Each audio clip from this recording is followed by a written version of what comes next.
What is up, swingers? As you can hear, this voice ain't right. I am not at work today. Mark is sick. Now I'm worried I'm getting the same thing. So got a little frog in my throat for sure. But just swinging around today, here to do our video. Okay.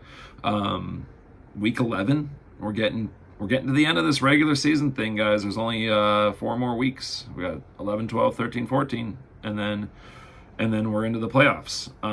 Some of us are very close to locking up a playoff spot. There's a lot of teams fighting for the last spot or two. It's very interesting coming down the wire here. So we're going to recap last week's games. We're going to jump into this week's games, and then we're going to pick. We got the holidays coming up. Okay, we got the holidays coming up, and we're going to pick breakfasts that you would serve at a family gathering. So we got Thanksgiving and Christmas. A lot of times the dinners are planned. The dinners are a group affair, and breakfasts are a little more, a little less traditional. A lot of families go in different directions with them. It's about ease. It's about delicious food. It's about getting people fed and out the door to holiday activities or whatever the heck is going on. So that's what we're going to talk about. What breakfast would your team serve at a family holiday gathering? Okay. Or is it good? Is it trash? Is it too much work? Is it messy? What is your team doing? That's what we're going to find out. So welcome back, you dumb but beautiful bastards. It's better to be pretty in this world than smart, I feel like, for sure. Smart people are sad. Smart people are kind of sometimes depressed and lonely, think too much. Dumb, pretty people are just living life, and that's what you guys are. Okay, so congrats to you on that. You win. Just much easier. You're very fortunate to be the way you guys are. Just dumb, beautiful people. Yeah, anyways, let's recap last week and then jump into the holiday breakfast preparation that your team would put together. So Lucas upset Bert 179 to 144 because of course he did. These are the two hardest teams to predict for me. It's Lucas and Bert to a T in this game. Bert goes from 190 down to 144 the next week. Lucas jumps up and gets himself 179, gets the upset. Oh, here comes Sundog. You want to come up here, Sonny? See if they can see you on the camera. Come on, up. Get up here. There you go. Can you guys see that? Look at that baby. Oh, look at that little baby. That's the Sonny. Yes, very good doggy. So yeah, this is very much Lucas and Bert. Lucas got 38 points from his MVP, Jalen Hurts, while Bert sat 31 from his superstar QB, Kyler Murray, in favor of some bum named Drake May and his 15 points. Honestly, what, Bert? Come on. Lucas jumps into playoff position with this win, up to the number 6 spot. Bert drops to the number 5 spot. So some big shakeups happening, especially in the order of the standings in the playoffs. But one position was changed, and that was Steve falling out. I believe it was Steve falling out and Lucas jumping in, and then the rest of them shaking up and moving around.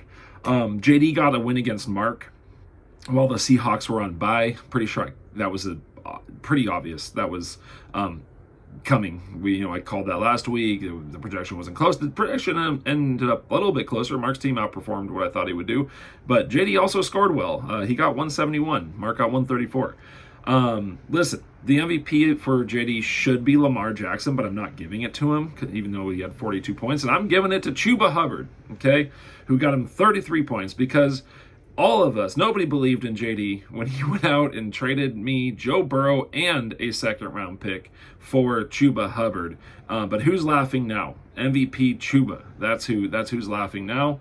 Mark's entire bench was on bye, so there's not really a dumb sit. I think he could have eked out like 3 more points, a net gain of 3 more points with one decision. So really nothing important, nothing to talk about. Sean got an easy 184 to 119 win over Daryl, with Jamar Chase getting him almost half the points he would have needed just to tie Daryl with 55 points on Thursday Night Football. Again, Daryl got 119. He got less than 120. So Jamar Chase alone almost got half of Daryl's score. Daryl's dumbest sit was a defense that made like a difference of 3 or 4 points. Who cares? It doesn't matter. I'm not going to go into that one. It wasn't impactful. Adam eked out a 162 to 158 win over Steve. This propelled Adam to the number 3 spot in our playoffs with a 6-4 record and knocked Steve out of the playoffs. I think he was in the 6th position before. I don't remember from last week, but that's what I feel like I remember, was that Steve was in the 6th position last week. He's at 3-7 now. Adam's MVP was Bijan Robinson with 34 points, while Steve's dumb sit of the Patriots defense and their 17 points in favor of 6 points from the Ravens cost Steve the game. So, brutal one on that one. I think I started the Ravens in a matchup last week because I also thought their defense would do well. I don't remember who they played now, but 6 points wasn't what you were expecting from that game. And the Patriots, yeah, they got 17 points. Old-fashioned Steve-style swing football. Patriots defense, one of his top performers. Would have been, but he didn't play him. So, come on, Steve. Go back to your identity. All right, in game of the week, I took down Phil, 207 to 166. It drops Phil to 5-5 and a 3-game losing streak. He's sitting at 500, 5-5, with the 2nd most points in the league because he has by far the most points scored against him. My MVP was Joe Burrow with 42 points, while Phil sat 24 points from Will Levis in favor of 11 from Sam Darnold, who may be pumpkining right before our eyes, so turning back into a pumpkin. Cinderella reference. Sam Darnold is not, the last 2 games have been rough, and it could be that he's returning to the mean for him, which is not a great NFL quarterback. Fine, good. He's had stretches in the past, but this is more, I guess, what we expected when Sam Darnold was named the starter for Minnesota, that they would struggle on offense with him as their quarterback, and it would hurt other players like Justin Jefferson and Jordan Addison. But TJ Hawkinson looks good coming back. He's getting targets. I think he had nine targets this last weekend. I don't have it written down here, but I feel like that's what I remember hearing. So let's look at the overall picture now. I think I'm 1 win from locking up the Buckeyes division. I'm 9-1, and Phil is 5-5. So if I get 1 more win and go up to 10, I think that eliminates Phil from catching me. Yeah, because he would only be able to get to he has a maximum of 9 possible wins. So if I get to 10, that locks up the Buckeyes division for me and gets me the first round bye. Sean is 2 or 3 wins from the Boob Guy title. He's sitting at 8-2, and Adam is at 6-4. So if Phil gets to, or if Sean wins 2 more and he gets to 10, Adam could still conceivably catch him. Now, points wise, he's not going to catch him, but I think Sean would officially lock it up with 2 wins and an Adam loss. I think that would officially lock up the Boob Guys for Sean. I think that's what it would take. So he's 2 or 3 wins, I'm 1 win, and obviously losses to the people behind us would lower that number. Currently, the playoffs would see number 4 Phil playing number 5 Bert, which is their matchup this week as well, with the winner advancing to face me in the semis, with Adam number 3 facing Lucas at number 6 for the opportunity to face Sean in the semis. The craziest part is that nobody's actually eliminated from the playoffs at this point. Number 3 is 6-4, Adam, while the numbers 4 through 6 are all 5-5. So 4 through 6 place are all 5-5. JD has the longest shot. He's sitting at 2-8, but technically if they all lost the rest of their games and he won all of his games, he would go up to 6 wins, and they'd still be sitting at 5. So he needs a lot of people to lose in front of him. It's probably not happening, but he's not mathematically eliminated yet. Daryl's just a game out of the playoffs at 4-6. So if he gets a win this week and one of the 5-5s lose this week, which, I mean, 2 of them are playing each other, so one of them is losing, and they go to 5-6, Daryl goes to 5-6, now they're tied on record. Points are going to favor the other team, which we'll see in a little bit. But still, lots of back and forth to go. Wild finish. It's going to be well finished for those last playoff spots. Staying out of that toilet bowl.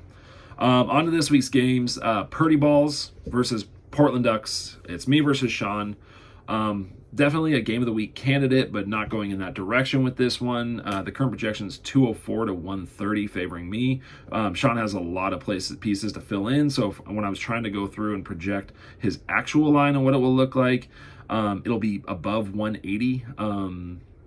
He has some big pieces on bye, including Malik Neighbors and Cade Otton, while he should get Jordan Love and Anthony Richardson back into his lineup, for better or worse with Anthony Richardson. Obviously a guy who can potentially score a lot of points, but hasn't since week 1, so maybe the time on the bench has helped him. This will probably settle around to a 204 to 185 projection, somewhere in that range, and that's probably reasonable with the players that he has on bye. But I'm expecting the final to be closer than that. I'm averaging 202, and Sean is averaging 191, so both of our averages are closer to meeting each other. Like, I have a little bit lower of an average, he has a little bit higher of an average than his current projection. But it's a matchup where our stars, some of our stars are going to drastically outperform the projection. That's our team. So we have star players who can take over a game and can take over a week. And it just is going to come down to which one of us has one or more of our players do that, and is the other guy, is he able to match? Does Burrow or CMC go off? Does Chase and Jonathan Taylor go off? Does Saquon and Kamara have a big day, or does Achane and Jordan Love go nuts? That's what's going to come down here. The spike week will be the deciding factor between us when two pretty even teams meet, and that's where fantasy football gets out of our hands. We put in the lineup, we draft good teams, we make good teams, and then who's going to have the explosion week when we're head-to-head. There is no winner in this league for most points over the course of the season. The winner is who wins the week. So, yeah, I'm going to pick Sean, of course, here. So congrats, Sean. We'll know a lot more about this game after Thursday Night Football because I have Saquon and he has Terry McLaurin involved.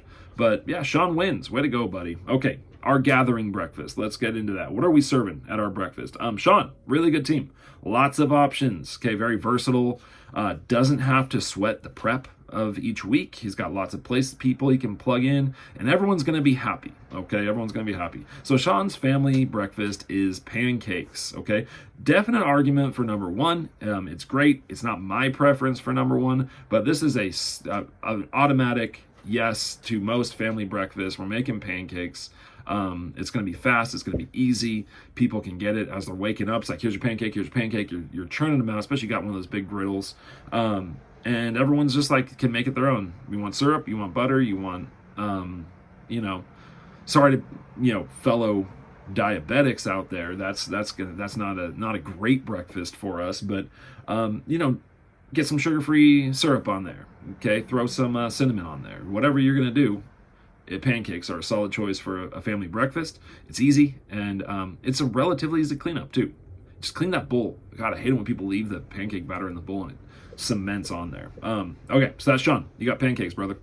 All right, me. So what's better than pancakes and easier? And maybe not easier completely, but just my preference better. It'd be a big preparation of biscuits and gravy. Biscuits and gravy, baby. That's what I wrote here. Biscuits are quick make. They're easy to make. They're not hard to make. You can make them really weird and pathetic looking. You can buy the things, the pop ones, whatever. They're not hard to make biscuits and make good biscuits. And you can make a huge batch of absolutely delicious sausage gravy. Yeah, people come in. Okay, the biscuits are being kept warm in a warming bowl or in the oven or whatever, and the gravy, you just keep adding a little more to it, keeping it fresh, and people come in, they serve it up. I like mine actually the gravy on eggs instead. Again, lower carb, but it's delicious. It's great, and it's easy for a large group. You can use that Impossible sausage for your vegetarian friends. Vegans, sorry, I'm not making a cashew cream gravy. They're good. I've had really good versions of it with the Impossible sausage and a cashew cream gravy. I'm not doing it. It's a bridge too far for me for a family gathering, but it's still good. If you had a whole family of vegans, you could still do this essentially. Yeah. It's great. I love biscuits and gravy, and that's why I'm making it for my family at our gathering. Okay, next up, Amingo Ate My Baby versus I'm Here for the Trophy. That's Bert versus Phil. 177 to 174, favoring Phil. I didn't write who this is favoring. I think it's favoring Phil. It's another game of the week candidate, but I couldn't do that to Phil again. I got to give Phil a break from the game of the week because it hasn't gone well for him. Fog doesn't do well in bright, warm sunshine. When things start to heat up, it kind of burns off, and that's what's been happening to Phil. As the pressure's turned up, the heat's turned up, the fog is burned off. This is a potential first-round matchup in a 4v5. Phil's been averaging 193 to Bert's 184, but the last couple of weeks I've seen Phil put up only 166 and 175. Bert, as he's been all season, in that same time put up 191 and then 194. So very inconsistent, up and down. Trying to figure out his QB rotation, that's been an issue. This has been Bert's season, is up and down like that. Phil's been a lot more consistent. Yeah, the points have been a little bit lower. Sam Darnold is part of that. But I'm going to go with Phil breaking his loss streak here and he stays in the hunt for the number 3 spot, and stays alive. If I were to lose all my games, stays alive for a division championship. It's unlikely, but you never know. It could happen. All right, breakfast. Bert was in sell mode last year. Okay, he's got the top pick. He got Marvin Harrison. He hasn't been great, but he's a really good player. It seemed like he'd still be in rebuild, especially with his number 1 pick not being great.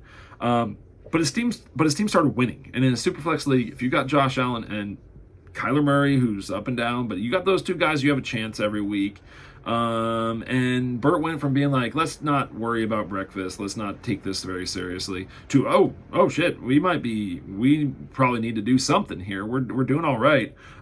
So this person said, let's keep breakfast simple, and then felt bad once he saw everyone there. And so what they do, they threw out a parfait bar. Okay, so he throws out some granola, throws out some fruit and yogurt. It's good. Everyone likes it. It's healthy. It's not the best, but you throw it out there, it's good. It's fine. Everyone gets to make their own, choose their fruit, choose their yogurt. And that's what Bert did. He was just like, on the fly, like, let's, this is simple. Let's pour some granola in a bowl and get some yogurt out there. So, parfait bar for the family.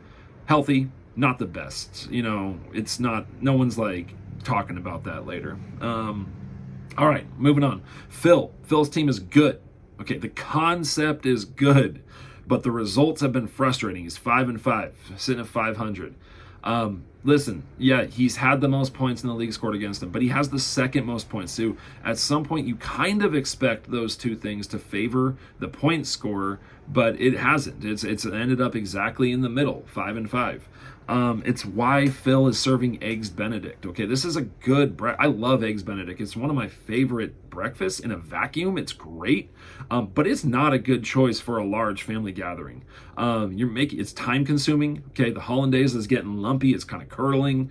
It's just not turning out to as good of an idea as it sounded when everyone got excited when they heard Eggs Benedict. I mean, if you've ever poached eggs and tried to make hollandaise for more than 1 or 2 people, you know that this is a problem. When it's great, it is one of the best. Okay, and that's been Phil's team. But he's facing a lot of challenges, and that's what happens when you serve Eggs Benedict to a crowd. So good concept, Phil, but that's a lot of pressure to be under, and you've been under a lot of pressure this time. All right. Next game, Oregon Beer Force versus the Baylor Broncos. Projections 178 to 159 favoring Steve. Both teams are 3-7 and grasping at the final straws of their playoff hopes. Steve with a tough loss last week against Adam, and Mark with an expected loss. The Seahawks are back in action, though. DK is back in the lineup, but the Hawks are going to Santa Clara to take on my Niners. So I like Steve being led by Bo Nix going to play at Atlanta to get the win here. Playing indoors, the Broncos offense has been clicking a little bit more. Bo Nix has looked a lot better, and they don't have their entire team going to face the Niners in Santa Clara. Okay, breakfast. So Steve gets the win here and stays alive. Breakfast. Okay, Mark is a good cook, but his team likes it simple. All Seahawks. Okay, that's all he wants to hear about. One ingredient.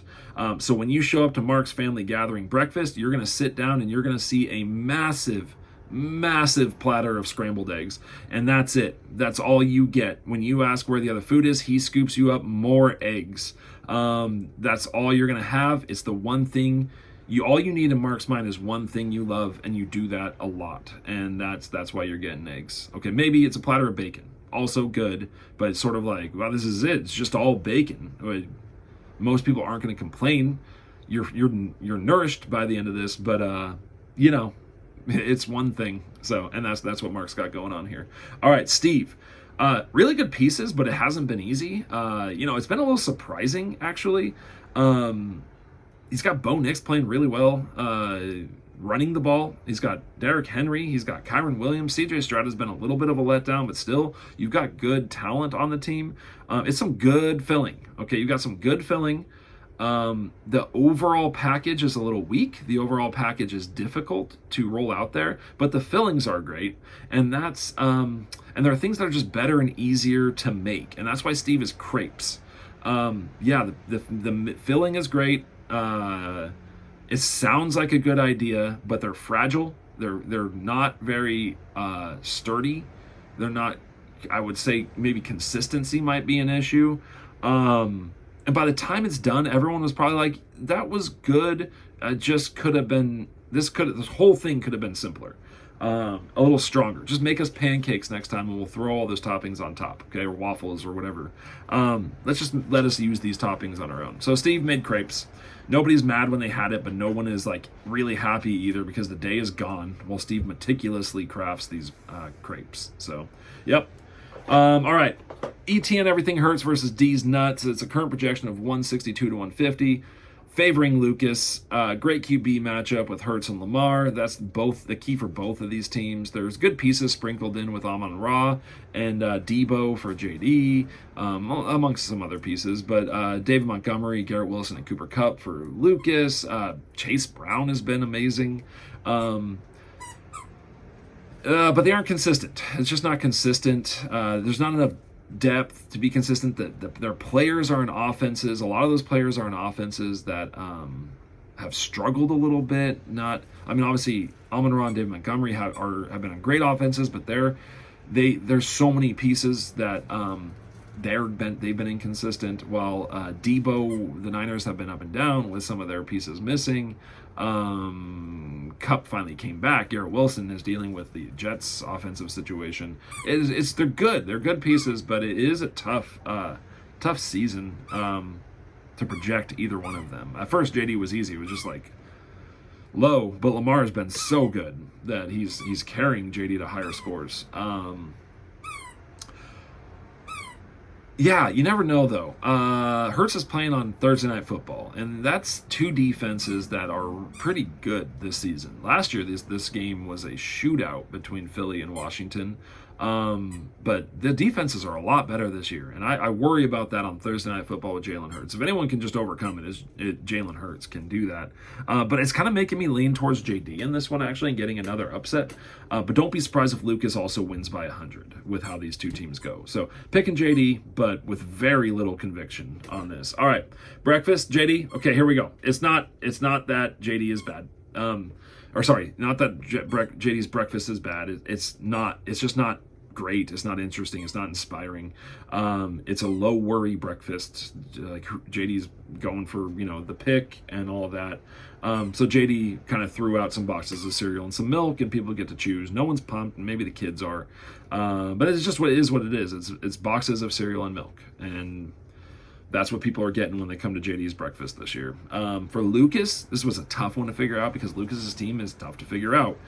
He relies heavily on a few pieces like Jalen Hurts and David Montgomery and now Chase Brown. Sonny's squeaking a hamburger in the background. A squeaky hamburger, a dog toy. There's just not a lot happening in this meal, but it can be very satisfying. So Lucas gets steak and eggs, okay? Steak and eggs is great. It's probably better than Lucas's actual team right now. But really, that's just because steak is really good, and Jalen Hurts is really good, and David Montgomery can be really good, and Chase Brown has been good. There's not a lot going on with it. The men are probably happy. The wives and the children are probably like, do what? Come on. But yeah, we just want to see Hurts and Montgomery run fools over, and that's the steak, and that's what Lucas is serving up, steak and eggs. So good breakfast, but I don't think it's really a full family breakfast. This is what dad orders when the family goes out to breakfast and dad can get steak and eggs.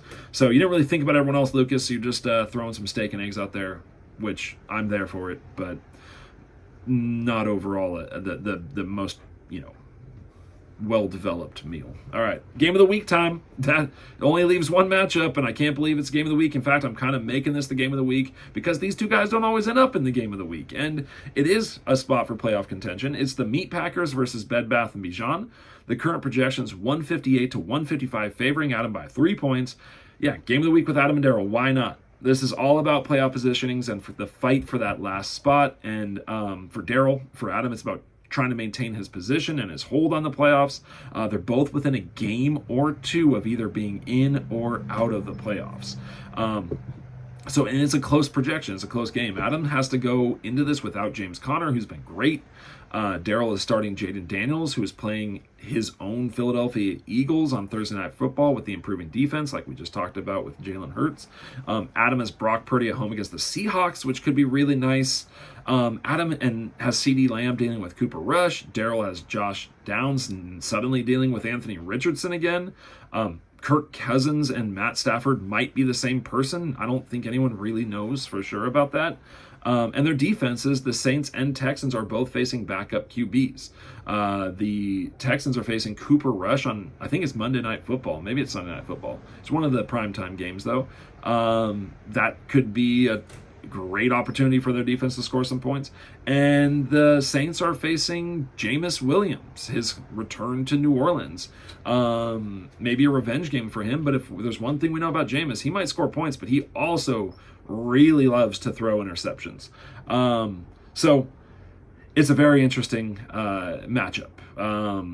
It's a weird game. It's a weird game. Adam has on average vastly outperformed Daryl this year with 171 points to Daryl's 145. So I have Adam getting the win here, but it's a very interesting matchup with big playoff implications in our league. All right, breakfast. Adam has the 7 most points in our league, okay? But he's third in the rankings. He just keeps picking up wins. He's in a good position to make the playoffs. I mean, his last couple games are going to be tough, but he's got Daryl and Mark over the next 2 weeks, winnable games. And if he wins those 2 games, he's in a good spot. It's not flashy, but it's getting the job done. And I have Adam serving what Adam actually does a great job of serving at real family gatherings, which is breakfast casseroles. It's a casserole, but for breakfast. And that's what Adam's bringing to you guys. Yeah, it's all the breakfast stuff in a dish, just in a dish served and baked up. We got cheese and eggs and sausage, whatever you want to put in there, but it's a casserole still, guys. Okay, it's still a casserole. It's probably not competing with the big hitters, but it's hanging around. It'll probably last a long time. All right, Daryl, an unexpected competitor. Remember how I said Adam had the 7th most points in our league? Well, Daryl has 260 points less than him, around there. And he has 50 points less than our 9th place scorer, JD. Daryl has the lowest points in the league, and it's not that close. Averaging 5 points less than JD per week, and 26 points less than Adam. I don't know how it's happening. I don't understand it completely.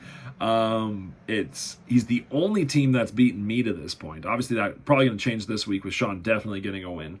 I don't know how it's happening though, and that's why Daryl is that English breakfast that anyone of us who have lived overseas has experienced is very popular everywhere else, where it's scrambled eggs and like beans in a tomato sauce. Yeah, kind of a tomato sauce. I think there's their version of like baked beans, but not as good. Throw in some blood sausage, and you've got Daryl's presentation to us. Another very good cook in this league too, Daryl is, but not with his English breakfast here.